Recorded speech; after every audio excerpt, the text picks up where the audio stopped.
Hey guys, this is Dr. Saurabh Jain. I have done my MBBS and then I have done my MD from AIIMS new Delhi.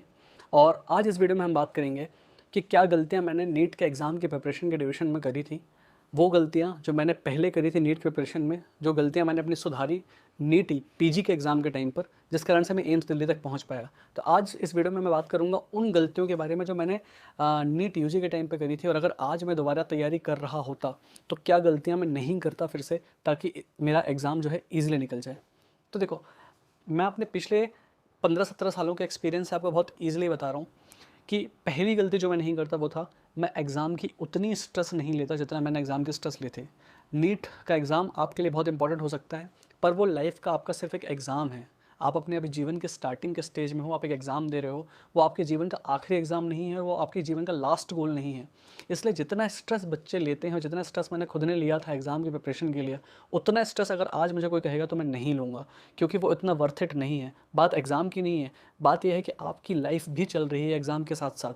अगर आप अपनी life आज enjoy नहीं करोगे तो कब करोगे? So you need to be happy. तो प्रिपरेशन करना अच्छी चीज़ है, लेकिन आपको खुश भी रहना है। मतलब अगर आपको प्रिपरेशन करने में मज़ा नहीं आ रहा है, if you are not happy during the preparation, तो आपको फिर शायद डॉक्टरी करने में भी मज़ा नहीं आएगा और आगे आपको लाइफ में पढ़ाई करने में भी मज़ा नहीं आएगा।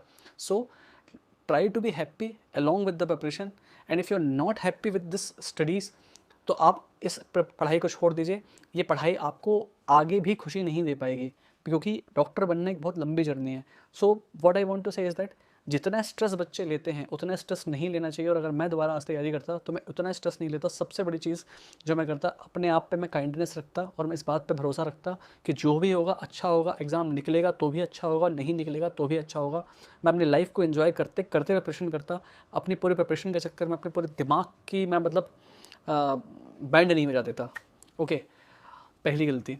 सेकेंड थिंग, जो दूसरी गलती मैं नहीं करता वो था, मैं अगर किसी कोचिंग को मैंने ज्वाइन किया है या कोई वीडियो लेक्चर्स मैंने ज्वाइन किए थे तो मैं उनको प्रॉपर्ली फॉलो करता। एक गलती जो मैंने प्रिपरेशन के टाइम पर करी थी वो ये था कि मैंने कई बार क्लासेस ही अटेंड नहीं करी।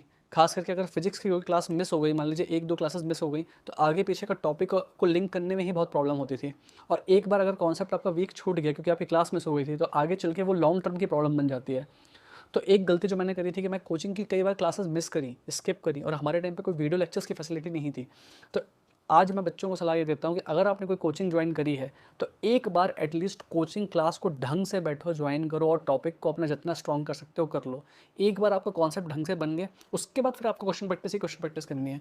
बार बार क्लास ज्वाइन करने का कोई मतलब नहीं है, लेकिन एक बार एटलीस्ट आप अगर आपने कोचिंग ज्वाइन करी है तो प्रॉपर क्लासेस को अटेंड करिए, या फिर अगर आपने वीडियो लेक्चर लिया हुआ तो एक बार ढंग से उसको वीडियोज़ को देख करके उनके नोट्स बना लीजिए और उसके बाद आप क्वेश्चन प्रैक्टिस पे चले जाइए। बिना वीडियो लेक्चर्स ढंग से ज्वाइन किए हुए, देखे हुए, बिना प्रॉपर नोट्स बनाए हुए सीधे क्वेश्चन प्रैक्टिस पर जाना भी गलत है, और सिर्फ वीडियो लेक्चर्स देखते रहना भी गलत है। सो ये सलाह मैं दूंगा कि अगर आज मैं दोबारा तैयारी कर रहा होता एग्ज़ाम की, तो मैं अपनी कोचिंग प्रॉपर अटेंड करता कम से कम एक बार। भले ही कितने भी ड्रॉप क्यों ना हो जाए, लेकिन एक बार ढंग से करो, उसके बाद आपका मेन फोकस क्वेश्चन प्रैक्टिस पे होना चाहिए। तीसरी गलती जो मैंने करी थी मेरे नीट पीजी यूजी के टाइम पर, जो मैंने पीजी के टाइम पर रिपीट नहीं करी, वो ये है, अगर मैं आज नीट यूजी की तैयारी फिर से कर रहा होता तो मैं बहुत कम रिसोर्सेज यूज़ करता। कोई सा भी एग्ज़ाम हो, चाहे आपका नीट यूजी हो, पीजी हो, यूपीएससी का एग्ज़ाम हो, या इंडिया के किसी भी एग्ज़ाम की आप तैयारी कर रहे हो, जितना कम रिसोर्सेज आपके पास होंगे, जितना स्टैंडर्ड रिसोर्सेज आपके पास होंगे, जितना ज़्यादा आप रिवाइज़ करने की कैपेसिटी रखते हो, उतना ही जल्दी आपका सिलेक्शन होगा। नीट यूजी के लिए बहुत लिमिटेड किताबें, एनसीईआरटीज़ और एक कोचिंग, किसी भी कोचिंग का मॉड्यूल पकड़ लीजिए, स्टैंडर्ड कोचिंग का मॉड्यूल आप पकड़ लीजिए, उतना तैयारी के लिए मटेरियल बहुत है। वो लोग जो दीवानों की तरह, पागलों की तरह अलग अलग किताबों के पीछे भागते हैं, अल्टीमेटली उनका लॉस होता है, क्योंकि वो पढ़ते बहुत हैं, मेहनत बहुत करते हैं, लेकिन लास्ट में वो रिवाइज़ नहीं कर पाते। और कोई सा भी एग्ज़ाम हो, जब तक आप रिवीजन प्रॉपर नहीं करोगे एग्ज़ाम के जस्ट पहले, आपको रिजल्ट्स नहीं मिलेंगे, चाहे आपने साल भर कितनी ही मेहनत क्यों ना करी हो। तो इसलिए अगर मैं आपको सलाह दूं तो जितना लिमिटेड रिसोर्स आप यूज़ कर सकते हो, चाहे आप किसी भी एग्ज़ाम की तैयारी कर रहे हो, उतने लिमिटेड रिसोर्सेज पर रहो। सो एक गलती जो मैं नहीं करता वो था, मैं बहुत सारी किताबें यूज़ नहीं करता, लिमिटेड रिसोर्सेज यूज़ करता। चौथी चीज़ जो इस बार मैं सुधार लेता वो था, मैं प्रॉपर शॉर्ट नोट्स बनाता। एग्ज़ाम जब आप देने वाले होते हो, लास्ट में अगर आपके पास कोई ब्रह्मास्त्र होता है, वो होते हैं आपके खुद के बनाए हुए शॉर्ट नोट्स। एग्ज़ाम के लिए आप पढ़ चाहे जितना भी लो, कोई मायने नहीं रखता अगर आप लास्ट में उस चीज़ को रिवाइज नहीं कर पाओगे। अगर आपके पास प्रॉपर एक बार शॉर्ट नोट्स बन गए, अगर आपके पास नोट्स ऐसे बन गए जिनको आप तुरंत रिवाइज कर सकते हो, तो लास्ट में इस चीज़ का सबसे बड़ा फायदा ये मिलता है कि किसी भी चीज़ को रिवाइज करने में आपको टाइम बहुत कम लगता है और बचा हुआ पूरा टाइम आप क्वेश्चन प्रैक्टिस को दे पाते हो। बच्चे लास्ट में क्वेश्चन प्रैक्टिस इसीलिए नहीं कर पाते क्योंकि उनका थ्योरी ही रिवाइज नहीं हो पाता, और थ्योरी रिवाइज ना हो पाने का एक सबसे बड़ा कारण यह है कि उनको पास प्रॉपर सॉर्टेड आउट नोट्स नहीं होते हैं। उनको हर बार टॉपिक को नए सिरे से शुरू करना पड़ता है। The best thing is that short notes बना के रखो, हर टॉपिक के हर चैप्टर के बना के रखो। जितना अच्छे आपके पास शॉर्ट नोट्स होंगे उतना ही बेटर आप रिवाइज कर पाओगे लास्ट में, उतनी ही ज़्यादा क्वेश्चन प्रैक्टिस कर पाओगे। फिर एक गलती जो मैंने करी थी और जो मैं किसी को सलाह नहीं दूंगा वो ये है, कोचिंग के भरोसे बहुत ज़्यादा मत बैठो। कोचिंग आपको गाइडेंस देने के लिए बहुत अच्छी है, लेकिन कोचिंग की हर बात पर आप भरोसा नहीं कर सकते, आपको अपना कॉमन सेंस भी लगाना होगा। कोचिंग मास स्केल के लिए बनाई गई है, बहुत सारे बच्चों के लिए बनाई गई है, लाखों बच्चों के हिसाब से बनाई गई है। कोचिंग की दी जाने वाली सलाह भी लाखों बच्चों के हिसाब से है, पर आपको ये देखना है कि उसमें से कौन सी सलाह आपको सूट करती है। जो चीज़ आपको सूट नहीं करती उस चीज़ को आप छोड़ दो, अपना खुद का कॉमन सेंस और अपने पे भरोसा रखो कि जो आपको अंदर से सही लग रहा है वो सही भी हो सकता है। सो make your personalized strategy that works for you. Don't believe everything your coaching says, और कोचिंग के भरोसे बहुत ज़्यादा मत बैठो। कोचिंग पर आप जितना ज़्यादा रिलाई करोगे उतनी ही एक प्रोबेबिलिटी है कि हो सकता है कि आप भटक भी जाओ।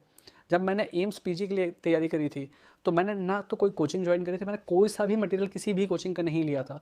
और उस कारण से क्या हुआ कि मैं जब अपने आप पर फोकस किया और लिमिटेड कंटेंट यूज़ किया, कोचिंग के मटेरियल्स मैंने देखे थे कि वहाँ से वो क्या पूछ रहे हैं, लेकिन उससे मुझे तैयारी करना बहुत आसान पड़ा क्योंकि बहुत सारा क्लटर जो था मेरे दिमाग में, इधर उधर की फालतू चीज़ें वो नहीं आ पाई। सो कोचिंग अच्छी होती है लेकिन उसके कुछ डिसएडवांटेजेस भी हैं जो आपके लिए समझना बहुत ज़्यादा ज़रूरी है।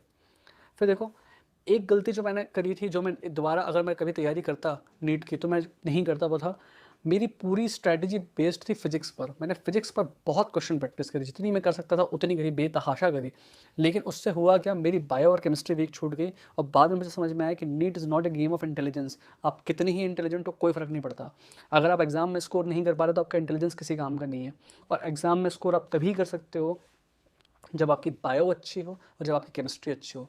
जितनी क्वेश्चन प्रैक्टिस आपकी बायो और केमिस्ट्री की होगी, जितना ज़्यादा आप बल्क ऑफ द क्वेश्चंस कर पाओगे, उतना ही अच्छा आप स्कोर कर पाओगे, उतनी ही बेटर आप रैंक लेके आ पाओगे। तो अगर मैं फिर से तैयारी कर रहा होता तो मेरा गोल ये होता कि फिजिक्स भले ही मेरी एवरेज रहे लेकिन मेरी बायो और केमिस्ट्री बिल्कुल वर्ल्ड क्लास होनी चाहिए।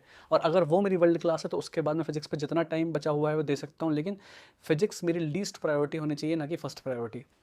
देन अगेन एक गलती जो मैंने करी और जो मैं लोगों को हरदम कहता हूँ कि जब आप एग्ज़ाम देने वाले हो, एग्ज़ाम के कम से कम 2 से 3 महीने पहले आपका सिलेबस कंप्लीट हो जाना चाहिए।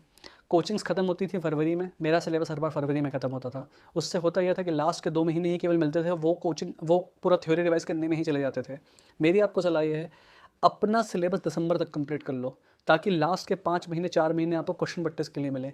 जितना जल्दी आपका सिलेबस कंप्लीट हो जाएगा, भले ही आपको खुद से करना पड़े, लास्ट के 2 महीने आपको कोचिंग नहीं जाना है। आपको अगर कोचिंग आपकी फरवरी में कोर्स कंप्लीट करा रही है, आपका गोल ये होना चाहिए कि आपका कोर्स दिसंबर में कंप्लीट हो जाए और उसके बाद आप 1 डेढ़ महीने का टाइम लोगे फटाफट अपने शॉर्ट नोट्स से अपना थ्योरी रिवाइज करने में, और बाकी पूरा बचा हुआ टाइम पास्ट ईयर क्वेश्चन और क्वेश्चन प्रैक्टिस पे दोगे। आपको सेलेक्ट आपकी थ्योरी नहीं करवा सकती, आपको सेलेक्ट क्वेश्चन प्रैक्टिस ही करवाएगी, और वो क्वेश्चन प्रैक्टिस लास्ट में प्रॉपर्ली किया जाना बहुत ज़्यादा ज़रूरी है। लास्ट में 2 ही चीज़ें मायने रखती हैं, एक आप कितनी क्वेश्चन प्रैक्टिस कर रहे हो और दूसरा कितनी बार आप थ्योरी रिवाइज कर रहे हो। थ्योरी रिवीजन के लिए मैंने आपको बता दिया, short notes will come in handy. Short notes से आप फटाफट रिवाइज कर पाओगे और क्वेश्चन प्रैक्टिस तो जितनी आप करो उतनी कम है, और लास्ट में ये 2 चीज़ें ही मायने रखती हैं। फिर लास्ट में जैसे मैंने कहा, जितना ज़्यादा आप क्वेश्चन प्रैक्टिस करोगे उतना आपके लिए बेटर है। अगर लास्ट में आप क्वेश्चन प्रैक्टिस नहीं कर पाते तो एटलीस्ट थ्योरी तो आपकी प्रॉपर्ली रिवाइज हो जाए, उसके लिए आपको शॉर्ट नोट्स तो चाहिए क्योंकि वो अभी आपके हाथ में है। जैसे जैसे आप टॉपिक्स पढ़ते जा रहे हो, फटाफट साइड में उसके बहुत सुंदर बनाने की जरूरत नहीं है, रफ में ही बनाते जाओ, लेकिन शॉर्ट नोट्स बनाते जाओ मेन मेन चीज़ों के। वो चीज़ आपको लास्ट में बहुत काम में आएगी। लोग सोचते हैं बायो में शॉर्ट नोट्स क्या बनाना है, लेकिन बायो में की पॉइंट्स, क्रिटिकल पॉइंट्स, वो पॉइंट्स जो आप बार बार भूल जाते हो, वो तो लिखा जाना सबसे ज़्यादा ज़रूरी है।